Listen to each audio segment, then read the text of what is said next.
Oh my gosh! Must be lunchtime. The horn just blew, folks. Well, since we got a few minutes, we might as well talk about some transducers, okay? Man, this stuff gets complicated in a hurry, doesn't it? Garmin's got so many different things they offer, so many different transducers, different ways to read depth, different ways to mark fish. So I wanted to try to break it down here and simplify it the best that I can, okay? So we're going to start over here on my right side, your left, with the GT56 transducer, okay? This is Garmin's first megahertz transducer.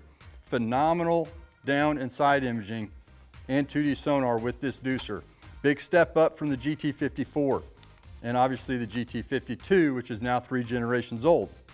So you got the GT56, goes on the transom of the boat, the back of the boat. It does side view, clear view, and 2D sonar, okay? So that's the GT56, your standard transducer that comes with most units now. Most of Garmin's current units, will run the GT56 transducer. Best imaging available. Okay, now you wonder, what could this be? Well, this is a GT36. Well, Zeke, why would I need a GT36? You might be asking yourselves. I'll tell you why. If you've got a fiberglass boat and you want to keep your depth while you are up on plane running across the lake at 80 miles an hour for you bass cat guys, you need a GT36 on the transom of the boat, and this gives you your down imaging and side imaging, clear view and side view. And then you have to pair it with an in-hole transducer, the GT8, okay? The GT8 gives you your 2D sonar, and it gets glued in the lowest point in the hull of your boat, the only point of your boat that is still making contact with the water while you're up on plane. Whether you realize it or not, if you haven't seen videos of it, check it out. When a boat gets up on plane, the front end lifts up. The very back of the boat's the only thing still in the water.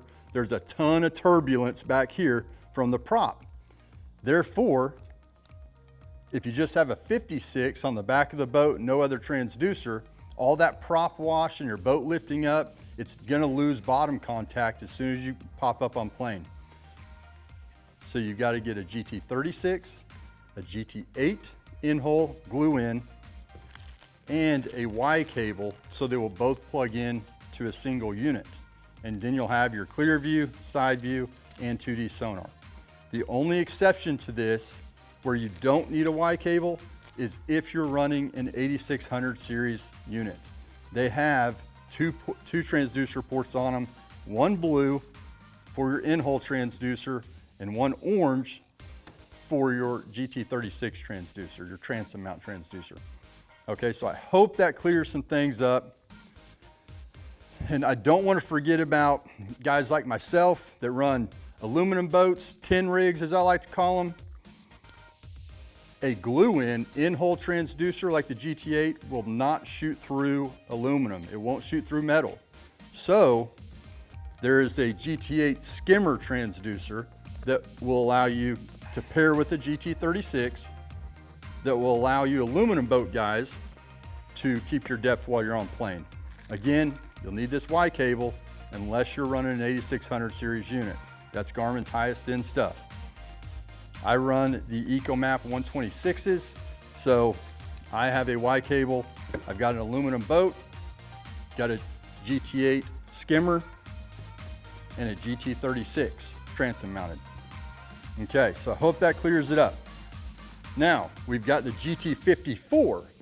If you're looking for a transducer for your trolling motor, the GT56 is too long, too big. It will not fit on a trolling motor in most circumstances. I'd say 90–95% of circumstances, this transducer will not fit on the trolling motor. So you need a GT54. Still an ultra high def transducer, just not a megahertz transducer. So it's not gonna give you quite the image quality, but typically when you're on the front of the boat, you've already got your spot marked, you know what you're looking for, and the GT54 is gonna do the job for you. So guys, I hope this clears up some questions on transducers and how they all work. Again, if you've got any questions about this stuff, give us a call. We'd rather you call us so we walk you through the process so you make sure to have the right transducers and right cables the first time when you make your order. So any questions, give us a shout.